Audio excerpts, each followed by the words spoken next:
Oke, selamat datang. Hari ini kita bakal jalan-jalan nih, tapi bukan jalan-jalan biasa. Kita mau bedah sebuah model pendidikan yang unik banget. Dan peta kita, ya buku panduan siswanya sendiri. Kita bakal lihat gimana setiap detil kehidupan seorang siswa itu dirancang bukan tanpa alasan, tapi dengan sebuah tujuan besar. Nah, ini dia nih bukunya. Judulnya Panduan Siswa Sehari-Hari. Tapi, jangan salah sangka ya, ini bukan sekedar buku aturan yang isinya boleh dan tidak boleh doang. Anggap aja ini kayak panduan lengkap yang sengaja dibuat untuk ngebentuk karakter, kecerdasan, sama kehidupan spiritual siswa. Semuanya jadi satu paket setiap hari.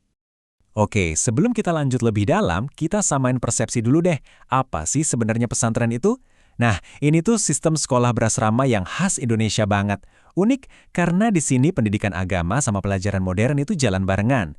Jadi para siswanya atau santrinya itu tinggal, belajar, dan tumbuh bareng di satu lingkungan yang ya sangat terstruktur. Terus apa sih yang jadi mesin penggerak dari semua ini? Sebelum kita ngomongin jadwal dan aturan-aturannya, kita harus paham dulu filosofi dasarnya. Sesuatu yang mereka sebut spirit berkah.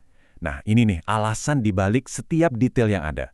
Dan kalau mau cari intinya, jantung dari misi pendidikan mereka itu bisa kita temuin di satu kalimat dari Mars sekolahnya, simple tapi dalam banget, membangun kehidupan yang baik.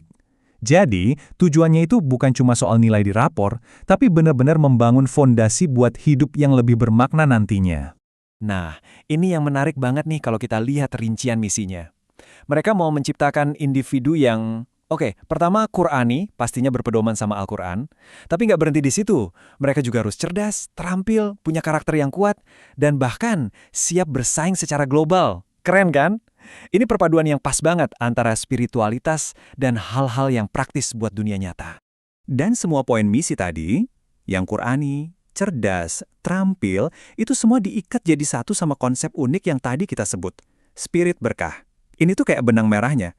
Sesuatu yang nyambungin setiap doa, setiap pelajaran, setiap interaksi di sana. Bisa dibilang inilah energinya. Oke, pertanyaannya sekarang, gimana caranya spirit berkah ini dibangun sehari-harinya? Maksudnya kan tadi masih konsep ya. Nah, sekarang kita pindah dari yang abstrak ke praktek yang konkret yang bisa kita lihat langsung. Jawabannya ada di satu kata yang penting banget. Adab. Dan adab ini bukan cuma soal sopan santun biasa loh. Ini tuh kerangka etika dan moral dalam Islam yang ngatur semuanya, dari cara kita ngomong sampai cara kita belajar. Jadi, adab ini adalah cara mereka menerjemahkan misi besar tadi jadi tindakan yang nyata. Nah, ini contoh yang bagus banget buat lihat gimana adab itu diterapkan. Coba deh kita lihat adab ke guru. Setiap poinnya, mulai dari gimana cara duduk sampai gimana cara bertanya, itu semua dirancang bukan tanpa tujuan. Tujuannya buat nanamin rasa hormat dan biar ilmunya tuh benar-benar nyampe. Jadi ini bukan aturan kaku, tapi lebih kayak latihan buat ngebentuk karakter. Prinsip yang sama juga berlaku di tempat lain, contohnya di masjid. Coba kita lihat perbandingan ini deh. Kelihatan jelas banget kan gimana sebuah ruang suci itu harus dihormati? Ada hal-hal yang dianjurkan biar ibadah makin khusyuk, dan ada juga larangan yang tegas buat menjaga kesucian tempat itu. Semuanya ini pada dasarnya buat membangun kesadaran, sadar lagi di mana dan lagi ngapain. Oke, kita udah lihat soal karakter. Sekarang, gimana caranya kerangka karakter ini nyambung sama kurikulum akademisnya? Sebenarnya apa sih yang mereka pelajari di kelas? Nah, tabel ini nunjukin inti pelajarannya. Selain pilar-pilar utama kayak fikih dan akhlak, ada satu yang unik banget nih, epistemik kehatoyan. Apa ya ini?